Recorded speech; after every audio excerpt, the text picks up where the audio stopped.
Hello and welcome. Good morning, good afternoon, good evening, wherever you are in the world. You are watching a VS Code live event. I'm your host, Brian Clark. And if you're not familiar with these events quite yet, we're starting to do these more and more, hosting them a couple times throughout the month. And we're sharing topics around VS Code that'll help you in your work. You may have missed, or maybe you caught the last session that we had. We had Tana on she talked to us about notebooks and what they are and how you can get started building out notebooks extensions for VS Code. If you missed that, don't worry. It's recorded just like this one right now. And you can go to the VS Code YouTube channel to check out the recording of that. We're going to continue on that topic of notebooks for this session. In regards to that, we're going to specifically get into .NET interactive notebooks with C# and F#. And presenting that today for us is Diego Colombo. Welcome in, Hello. Diego. Hello, how are you? Thank you. Very well, thank you. Yourself? I'm doing well, thank you for asking. So you're going to talk to us about .NET interactive notebooks, what they are? I'm excited about it. Excellent. But .NET Interactive is an engine to enable people to do like interactive programming, and those are the kind of things you see in notebooks or repo, where you just write a small amount of code, you eval, and you get the output. And this output could be as simple as a line of text, but even going as complicated as fancy graphics and interactive things. And it's quite common in the data science scenario where you run code and you try to visualize your data plot or things like that. But in .NET Interactive, we try to do something a little bit different, because as you go through your task in a day, you get to use quite different tools. Sometimes you do like PowerShell to automate things. Then you go to C#, F#, depending on what you do. So the main thing in the Interactive is an extension for one of the way you can consume it is through a notebook extension for VS Code. And the main thing is this lets you write notebooks with multiple language in one shot. So you need to jump in and out tooling. Whatever is your comfort zone, you do all the work in one artifact. It makes it a little bit easier to explore your data, your idea, your code. So it's all about interactive exploration of both data and code, if you want. Nice. I love that. I'm all for fine-tuning and accelerating that developer loop that I have through the work that I'm doing. And something like this would work out really well. It'd be a nice tool to have in my tool belt, so to speak. So tell us a little bit more about that. I'm going to let you take it away. And yeah. So despite the name .NET Interactive, we don't only light up .NET languages like C#, F#, and F#, but it brings also a few other things like JavaScript, HTML, and you can also bring your own language. The first thing is that it's a very light way to start. You don't need many dependencies. And again, if you got VS Code, we support both stable and internal, so that you can get insider builds. Once you got the .NET 5, you're good to go. You install the extension from the marketplace, and at this point, you can start using notebooks. Once you have it installed, let me start from scratch, and let's close this document. We don't need this.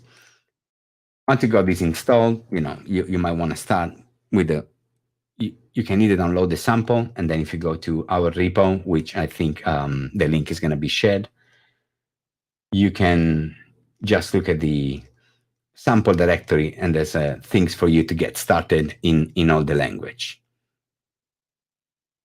There you go, C#, F#, PowerShell, and Polyglot. That's the part I like the most, because I was saying we can use different language, but all in the same notebook. Once you have it installed, you go off by creating a new notebook, and that's your hello world. By default, it's going to pick up C#, but as you can see, as you click, I got a few things available. Then again, your hello world at this point really could be hello world. You eval this, and there you go. So that's it. As that's the getting started. Because we light this up in VS Code, .NET Interactive is also giving you access to the common things that all of us would expect. So you can get your intelligence working. Nice bootstrapping, and I have declared, I think so.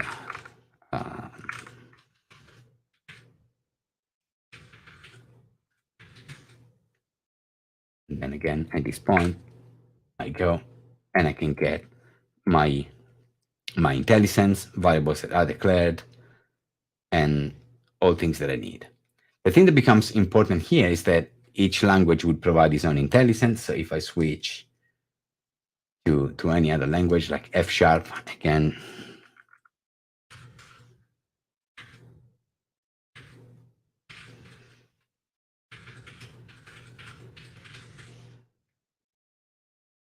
I'm running F# and then I'm here. So again, intelligence is going to show me I got access to B and I don't see A, right?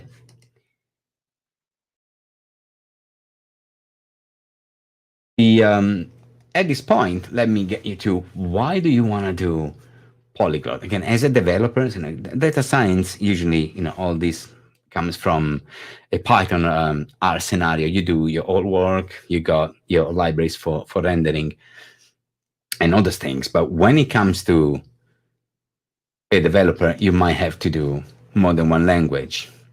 So you need a way to start sharing things. And at this point, I could, for example, go here. And one thing that I can do is that I can use this. It's called Magic Command. And those are special tools and directly that get added to the .NET Interactive. And they also light up in IntelliSense. So this one is going to show you what kind of commands are available. I can kick off. These are language selectors. So I can swap at this point, even if this one says there is an F# cell, I can still tell it to use C#. And then in C#, I'm going to use my variable that I declare here. Now I've got it available to me.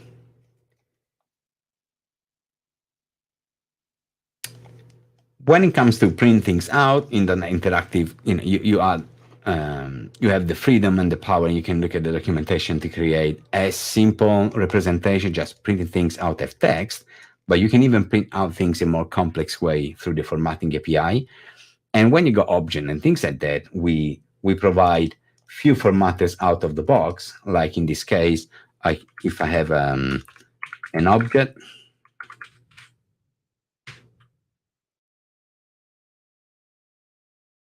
in this way, or if I have a type, we do something a little bit more clever, where it ends up being rendered as type of. I'm not that good today. See that this one is actually quite interesting because you can have any custom formatting, and with this one, we let print URL that's going to take you to the documentation. So your output can be as clever as you want. The next thing that I wanted to show now is what it means to be polyglot. So let me bring up a very simple example where, as we said before, we can do HTML, C#, F#, and JavaScript.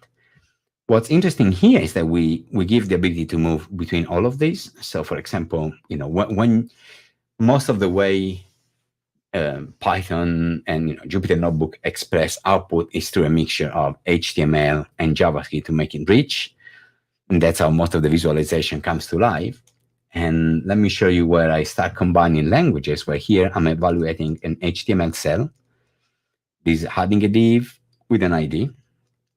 At this point, I move to building a variable, which is X. And now, in this cell, I'm using JavaScript to glue the two together. And what's going to happen, I'm going to be able to read the X variable from C#, get that value across from the C# kernel, and drop it as a content here. So this is where you start understanding, the gluing and the power of using the interactive polyglot behavior, but in one single shot, I'm declaring everything. The other thing that's quite powerful here is that anybody can extend the interactive very easily through loading a NuGet package. You can load NuGet package because, as usual, like you would have done in your project, you're bringing in an external library, system reactive, or whatever you need for your project. But in those packages, you can even include extension that modify and extend the net interactive in many ways. They could be adding new API. They could be adding new magic commands and extend the way that interactive behaves. They can register custom formatting, but they can also bring custom language. And to give you an example, I'm going to show you a notebook where I'm doing something slightly different. In this one, I'm going to leverage the #R, so I'm going to load custom extension that we're coming from NuGet.org. So the notebook is explaining on its own, not only the code, not only the intent, but also how to load extension. What is interesting here is that this one is bringing few additional commands. Is adding a new language called Mermaid, which is quite interesting. And is adding visualization that I can use and connection to SQL. Let me show you something cool where I'm adding a new language. So that means that now I have available to me a new magic command called Mermaid. Mermaid is an interesting tool that essentially is a markdown that lets you define graphs and diagrams. So at this point, I could really go down here, grab this one, and then because I have now this new language, I can add a new code cell. Mermaid is now available to me. I put this new block of code, and look what I got. And this is not an out-of-the-box experience, but there's been a new language being contributed. So it's quite powerful to see how third parties can integrate custom workflows, custom visualization, and really boost the things that you want to do. And another important thing here that I really like is when we go down the polyglot behavior, is that quite often, like what I'm doing now, is that I'm going to use C# to create a collection.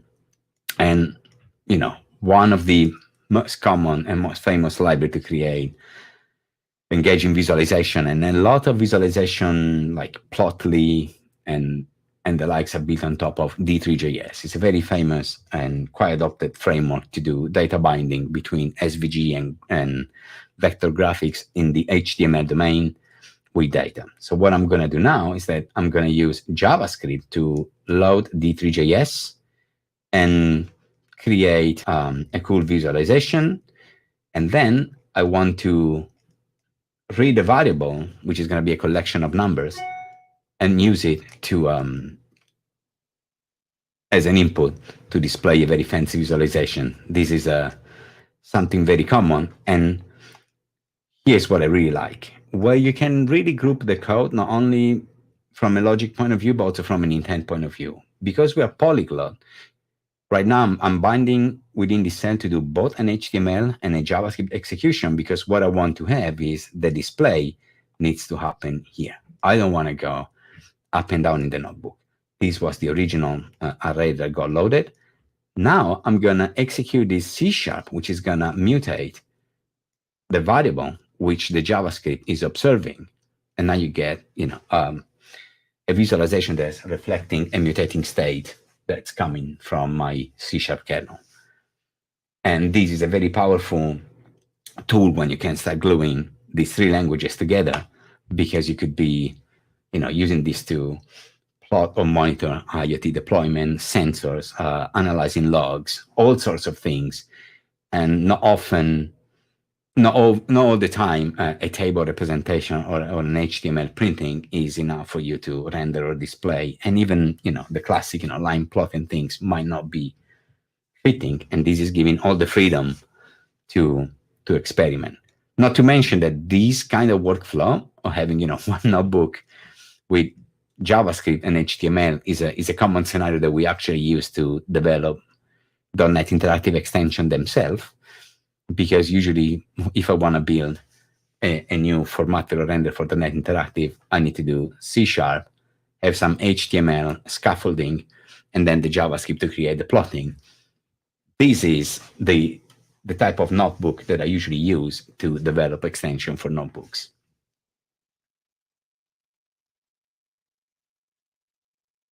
And at this point, to really build it's a little bit more complicated things when we come to be able to share data between, data can come in a lot of different formats. It could be something that you load from a file on disk, you get it from a URL, or sometimes you got, somebody sent you this literal with, CSV or JSON, and that's where we can let you use what is called a value kernel. So it's a way for you to ingest immediately values without having to get too complicated. And this, for example,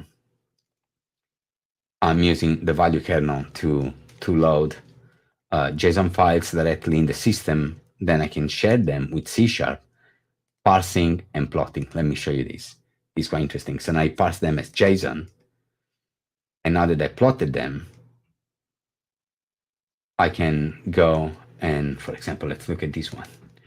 I've got the server logs. The user feedback has been parsed. Let's go below.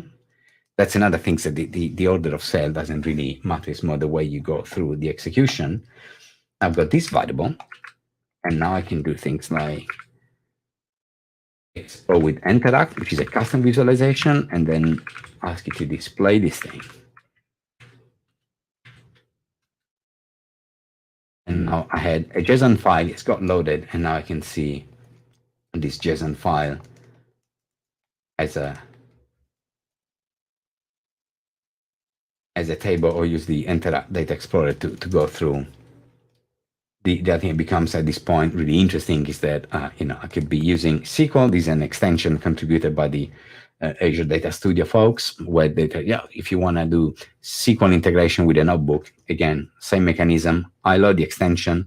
Now this one is going to give me a new command that lets me connect to MS SQL, which I do.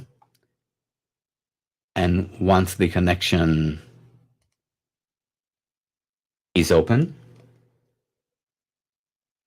I can now see that this is going to add new kernel, and I can really run not only the query. This is interesting because now I've got full-on intelligence on SQL database. Now if I query this,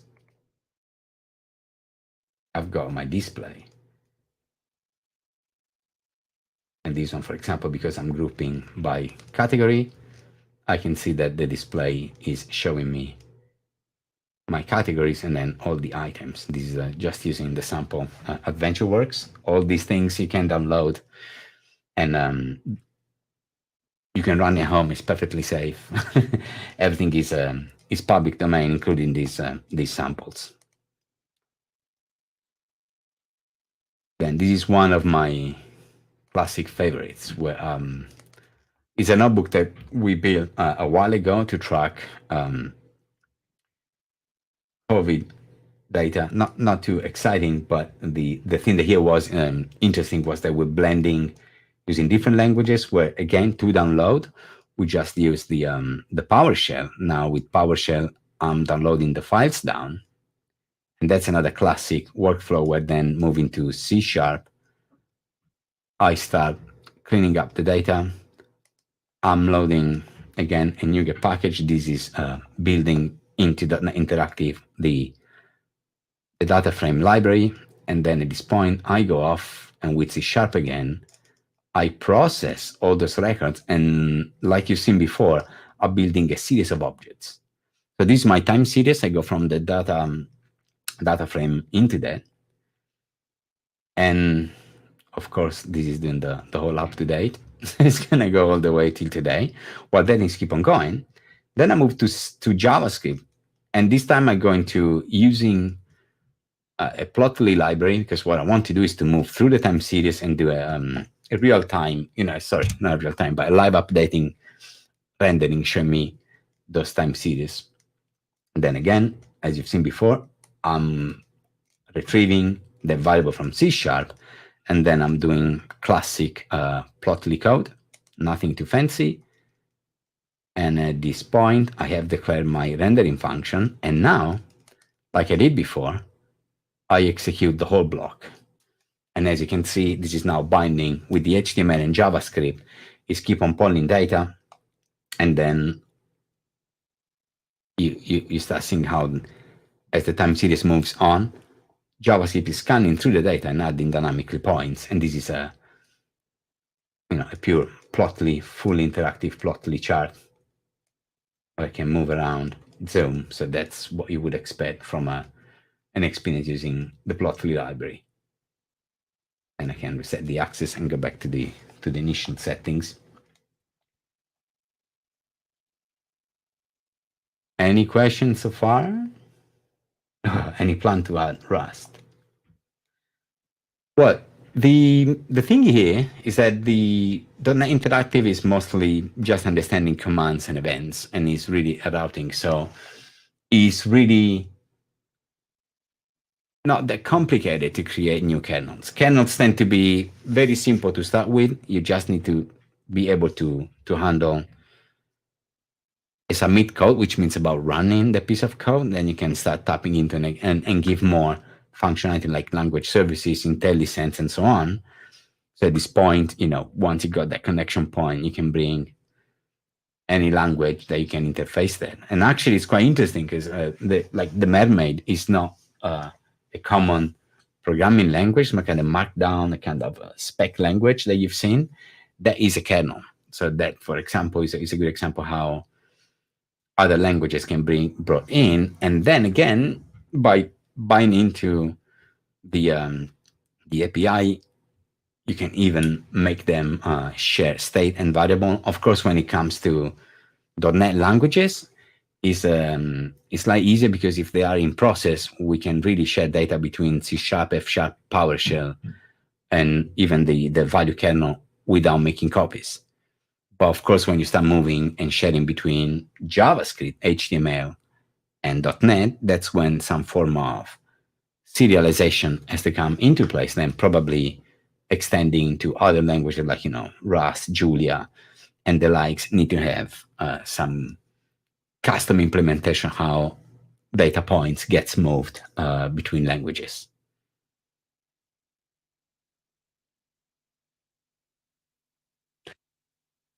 Diego, you were presenting and I was behind the scenes, and there were several moments where my jaw was just like, whoa, like mind blown. That's why they hire me. That's the goal. I'm here to just let people. Then you have the clever people doing really the job in my team, making this possible, but I just come along and be like, well, props to you all. Props to you all for this. So personally speaking, I'm a little far removed from C#. It's been a while. And so I was like, I was interested going into this to see what's going on. And so lately I've been doing JavaScript. So seeing the capabilities when you talk about Polyglot of writing some C# code and then being able to interact with the results of that from JavaScript is just like, I'm mind blown. Like, it's amazing stuff. It's really interesting. I'm curious. Thank you. I know you mentioned a little bit about how you use notebooks, but I'm curious what other possible, and I know you went through a lot, but I imagine there might be viewers or somebody watching this later, C#, F# developer. They're wondering how it might fit into their, let's say they're building, enterprise applications. How does it kind of fit into their workflow when they're, mostly working in C#, F#? Oh, absolutely. Because I'm not a data scientist. I'm not that clever, but I am more close to the classic development cycle. So the way I usually use this, honestly, I use .NET Interactive a lot to develop .NET Interactive. I know it's a little bit meta, but as a developer, I need to be able to explore API modules that I'm loading. So let's think about, I'm an ASP.NET developer, right? And I need to start understanding what I'm doing, what's the best way to implement my controller. And then I've got to comply with some front end that is expecting my data in a specific JSON format, right? Mm-hmm. Instead of going the full blown into Open Visual Studio, create a solution, a new project, and then you have the whole do F5, prototype, and then stop edit, I would drop in here. And we have also extension for that, where you can come in here and just implement an HTML or ASP.NET, sorry, kind of. Let's see if I got one. Oh, there you go. There you go. So this one is like what I would do. I've got an ASP.NET, and then what I'm doing here, I'm trying to learn how to really make my controller, because I need my front end to use it. And pretty much here, I'm building on the fly a real ASP.NET endpoint. I'm handling a get endpoint, and yet I'm learning how to write back my JSON. So when I got a post. When you say real, like that's an API that, like, if you got a REST client, you can actually call into it if you wanted to as well. Right? Why do you need a REST client when I don't know. Net Interactive, right? Yeah. Sorry. If you want to, I got excited. Sorry, folks. But here, what I'm gonna do is that I created an endpoint. It's a real endpoint. Now I'm gonna do a post again. This guy, and I'm posting this value. Okay. So this one was implemented like it's a round trip. You post me something. If it is a post method, I'm gonna give you back the body that you gave me, right? Now, finger crossed, it works. 200. Oh, nice. Yeah, yeah. And now this one is also showing you what I sent in. So and that's where the custom formatting come into place. What this extension has done is that, those types, HTTP request and HTTP response, exist. But instead of coming out as a table, it's giving you a way to explore the headers and everything. It's much more explorable or readable. And then look at this one I'm giving you back, and this is the round trip that I built. So now you can see is the JSON visualizer. You can even inspect the whole middleware chain, because you're looking at the logs of Kestron. So at this point, I'm really understanding I can really shape and start experimenting. So now I like it. I can take this. This is full proper ASP.NET Core bodied code. Now I can transfer that into my Visual Studio. We might be thinking how to make this automatic. It's a secret. Oh, okay. But yeah, you've seen it, yeah. But that aside, right? This is my that's my quick, fast iteration, trying to understand how to create these handlers, how to create these routes for my API. You could imagine that here, instead of doing something that is, trivial, I could actually have an HTML and JavaScript cell. So imagine that you need to query this and make sure that when it comes out is well formatted, well-formed JSON that you can transfer over, I don't know, whatever you're using, high chart for tables, whatever library you've got. That's not your end-to-end. You build in the backend and the consumer HTML in one shot. I have not gone down yet and I might be playing with different libraries. What if I'm using these other visualization? I don't need to commit too many things. I'm not going to make my solution dirty.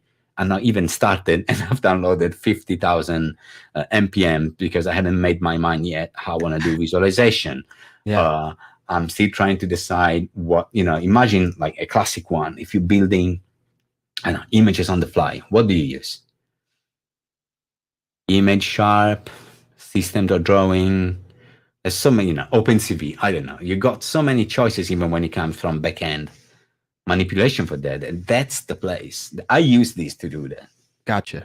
That's awesome. And it really does seem like a helpful way of kind of scratching out some code before fully implementing it, like you said. And with time, we're a little bit short on time. I'm really sorry. Yeah. I have so many more questions I want to ask you. There's one more question from Andrew in the chat, and thank you, Andrew. Is it easy to add other languages really quick? Yes. What's the short answer? Yeah, 50 lines. 50 lines? I'm not. Okay. No, I'm not joking. If you go through source, that's my suggestion. Here you can see that we've got extension lab is where we keep a collection of things that we try before we move them into more production. And the kernel doing the mermaid language rendering and everything is this one. Excellent. So All right. Well, thank you. that's all it. Thank you That's all it so takes. much, Diego. This was an awesome session. Again, I really wish we had more time to talk through this. Maybe we'll have another session in the future. Sound good? Yeah, it sounds really good. All right. Thanks everybody for tuning in to this VS Code live event. Hope you have a good rest of your day. Happy coding. Bye.